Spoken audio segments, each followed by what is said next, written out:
හේ වෙනද දැක්කේ හදලා ඉවර කරමුන්නේ අද බලමු මේ ලස්සන මල් හැදෙන්නේ කොහොමද කියලා. මං ඉතින් මේ මෙතන කයලා හිටියට මේ මල් හදන්නේ නම් අපේ අම්මා හරිද?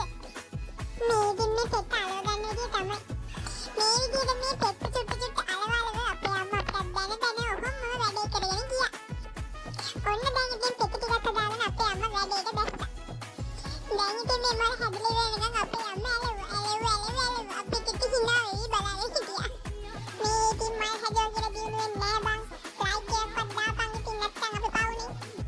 අම්මා මේ මල් හදලා දෙන්න ඉතින් අපි කීව හිටියා. කියලා ඉතින් අපි ගුටි කාපු නැති ටික විතරයි. දැන් ඉතින් මල් ලස්සනට එනවා වගේ. මල් ගත්තට වෙන කමක් නෑ. ඉතින් ලයික් එකක් කමෙන්ට් එකක් දාගෙන යන්න.